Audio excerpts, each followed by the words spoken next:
Em quem você confia quando aquilo que lhe dava segurança começa a desaparecer? Enquanto existe trabalho, saúde, dinheiro e nossos planos continuam funcionando, é fácil imaginar que temos algum controle sobre a vida. Mas basta uma dessas coisas começar a ruir e descobrimos que talvez nossa segurança estivesse apoiada em algo muito mais frágil do que imaginávamos. Foi exatamente nesse cenário que Isaac se encontrou. Gênesis 26 começa dizendo: "E havia fome na terra." Não era apenas um problema econômico, era o cenário em que seria revelado onde Isaac colocaria sua confiança. E talvez essa história tenha muito mais a dizer sobre nós do que imaginamos. Porque Gênesis 26 não é uma fórmula para prosperar durante uma crise. É a história de um homem frágil sendo sustentado pela fidelidade de um Deus que nunca muda. E no final veremos que essa história nos conduz a uma segurança infinitamente maior: Cristo. Abra comigo em Gênesis capítulo 26. Quando o medo procura uma saída. Diante da fome, Isaac foi para Gerar, onde estava Abimeleque, rei dos filisteus. E então Deus aparece e lhe diz: "Não desças ao Egito, habita na terra que eu te disser." Gênesis 26, 2. O texto bíblico não diz que Isaac chegou a declarar: "Vou descer ao Egito." O que o texto revela claramente é que Deus lhes disse: "Não desças ao Egito." Isso já é suficiente para nós. Deus sabia exatamente para onde Isaac não deveria ir. Antes que qualquer passo nessa direção fosse registrado, a palavra do Senhor chegou até ele: "Não desças ao Egito, habita na terra que eu te disser." E aqui encontramos algo precioso. Deus conhece aquilo que nós ainda nem conseguimos colocar em palavras. Ele conhece nossos pensamentos, nossos medos, nossas inclinações e todas as possibilidades que passam pelo nosso coração. Para Isaac, o Egito poderia representar uma alternativa diante da fome. E nós também fazemos isso. Quando nossas seguranças são ameaçadas, imediatamente começamos a procurar alguma coisa que possa devolver a sensação de controle. Dinheiro, pessoas, estratégias, influência, nossa própria capacidade.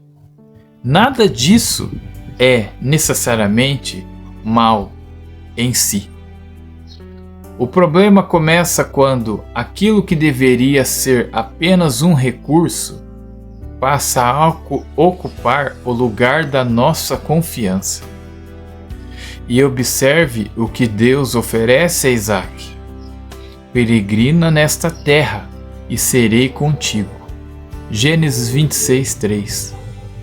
Antes da colheita, antes do 100 por 1, antes do crescimento, existe uma promessa infinitamente maior: "Eu serei contigo." A segurança de Isaac não estava na ausência da fome. Estava na presença de Deus durante a fome. E essa verdade atravessa as Escrituras e encontra a sua expressão definitiva em Cristo. Jesus declarou: "Eis que estou convosco todos os dias até a consumação dos séculos." Mateus 28, 20. Cristo nunca prometeu que não atravessaríamos desertos. Ele prometeu sua presença. A fidelidade de Deus e a fragilidade dos homens. "Porquanto Abraão obedeceu a minha voz e guardou o meu mandamento, os meus preceitos, os meus estatutos e as minhas leis. Gênesis 26, 5. Precisamos respeitar aquilo que o texto está dizendo. Deus realmente menciona a obediência de Abraão, mas isso não significa que Abraão tenha sido um homem perfeito. O próprio Gênesis não esconde as suas fraquezas. Abraão teve medo, Abraão mentiu, Abraão tomou decisões precipitadas, Abraão falhou, mas a mesma Escrituras que registra suas quedas também registra uma vida que, pela fé, aprendeu a obedecer ao Senhor. E por trás de toda a história permanece algo ainda maior: a fidelidade do Deus que fez a promessa. Abraão morreu, Isaque morreria, Jacó morreria. Todos os patriarcas eram homens frágeis, mas a promessa continuava avançando. Por quê?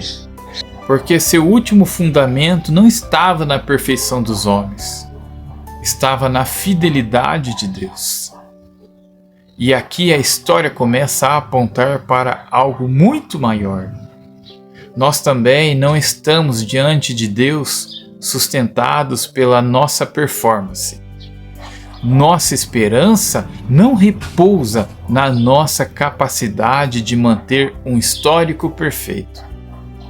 Na nova aliança, nossa segurança repousa em outro homem, Jesus Cristo. Paulo diz em Efésios 1:6 que fomos aceitos no amado. Nossa esperança não está na nossa obediência imperfeita, está na obediência perfeita de Cristo. Não estamos diante do Pai dizendo: olhe para aquilo que eu consigo fazer. Estamos diante do Pai confiando: olhe para Cristo. Essa é a diferença entre performance e graça. Quando o medo faz até quem crê procurar proteção na mentira. Isaque obedeceu a ordem de não descer ao Egito, mas isso não significa que sua carne havia desaparecido. Em Gerar, quando perguntaram sobre Rebeca, Isaque respondeu: é minha irmã. Por quê? O próprio texto responde: porque temia dizer: é minha mulher, para que porventura não me matem os homens daquele lugar por amor de Rebeca. Gênesis 26, 7. Veja a contradição. Deus havia acabado de dizer: eu serei contigo, mas Isaque ainda teve medo. Isso é profundamente humano. Podemos conhecer a promessa e ainda sentir medo. Podemos obedecer em uma área e falhar em outra. Podemos experimentar a fidelidade de Deus e ainda tentar construir nossa própria proteção. Isaque repetiu uma falha que já havia aparecido na história de Abraão. Não porque existe algum DNA espiritual da mentira, mas porque pai e filho compartilhavam aquilo que todos nós compartilhamos: uma natureza humana frágil e inclinada à autopreservação. Quando sentimos medo, queremos controlar. Quando não conseguimos controlar, procuramos proteção. E quando nossa confiança deixa de descansar em Deus, até a mentira pode começar a aparecer uma saída aceitável. Mas Deus não deixou Isaque escondido ali para sempre. A mentira foi descoberta. E, ironicamente, aquele que tinha recebido a promessa de Deus acabou sendo repreendido por Abimeleque. Que humilhação! Mas também que misericórdia! porque às vezes ser exposto é melhor do que continuar protegido por uma mentira. A graça não apenas perdoa, a graça também nos conduz novamente para a luz. 100 por 1, não transforme a graça em fórmula. Depois desse episódio, o texto nos diz: e semeou Isaque naquela mesma terra e colheu naquele mesmo ano sem medidas, porque o Senhor o abençoava. Gênesis 26, 12. Preste muita atenção nisso. Naquela mesma terra, a fome não havia transformado Gerar numa terra naturalmente extraordinária. Mas Deus permanecia fiel àquilo que havia prometido. Isaque semeou, e Deus lhe concedeu uma colheita extraordinária, 100 por 1. É exatamente aqui que precisamos tomar muito cuidado. Esse texto não é um cheque em branco para transformar oferta em investimento financeiro. Não é uma forma de enriquecimento.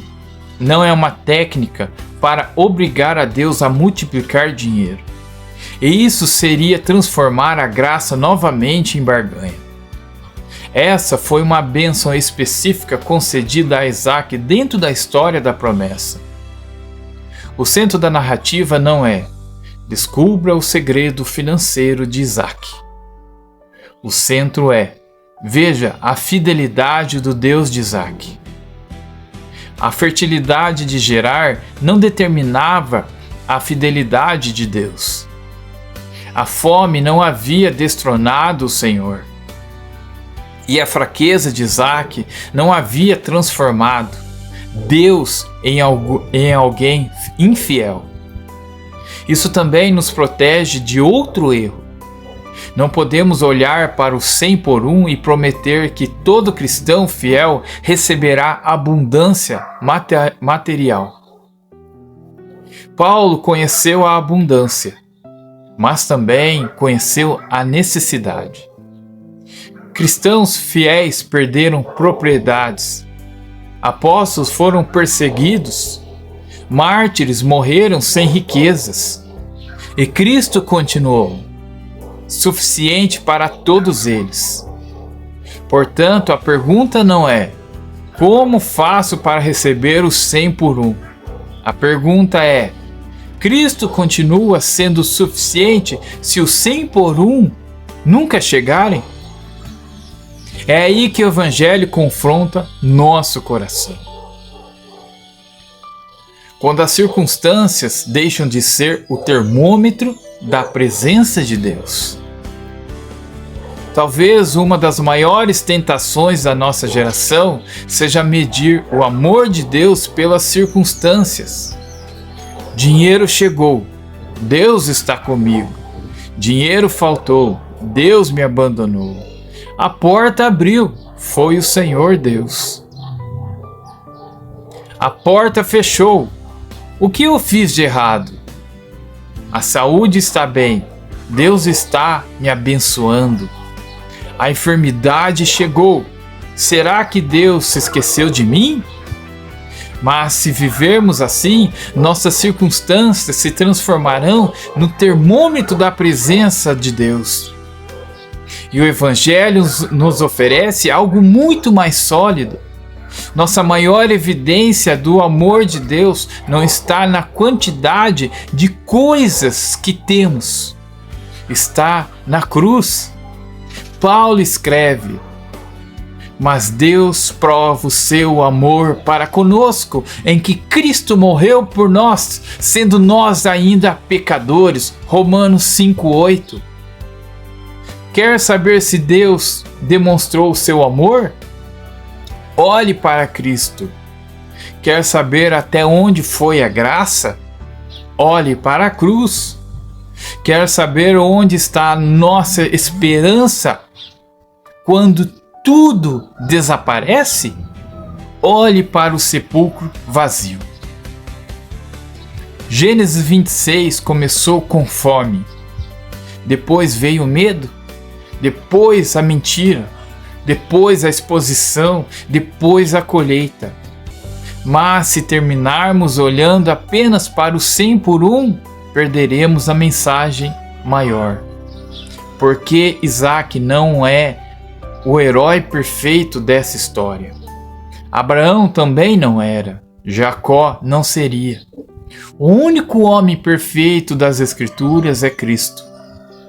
Abraão teve medo, Isaac teve medo, nós temos medo. Mas quando Jesus foi levado ao deserto, ele não procurou um atalho. Quando foi tentado, não negociou com Satanás.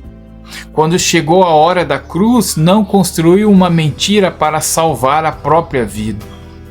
Ele caminhou voluntariamente para o Calvário.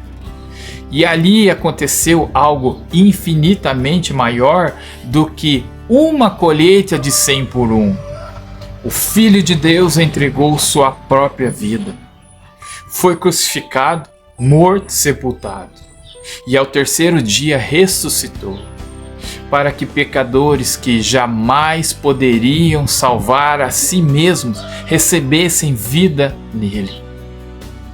Por isso, nossa segurança não está no Egito, não está em Gerar, não está em Abimeleque, não está no dinheiro, não está na nossa capacidade e nem mesmo está na expectativa de que todas as nossas circunstâncias terminarão como desejamos.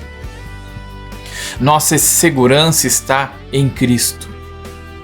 Talvez hoje você esteja atravessando sua própria fome. Talvez alguma segurança tenha desaparecido. Faça aquilo que está diante de você com responsabilidade. Trabalhe, planeje, procure ajuda quando necessário, mas não transforme os recursos em seu salvador. Porque recursos são úteis. Cristo é suficiente. As circunstâncias mudam. Cristo permanece. Nossa força termina. A graça permanece. E quando finalmente percebemos que não conseguimos governar todas as coisas, podemos parar de tentar ocupar o trono, porque ele nunca esteve vazio. Cristo reina. E é aos pés da cruz que o coração finalmente encontra descanso. Procure a direção no Senhor Jesus. Ele é a sua segurança e a minha. Amém? Até o próximo vídeo. Deixe o seu like, curta, compartilhe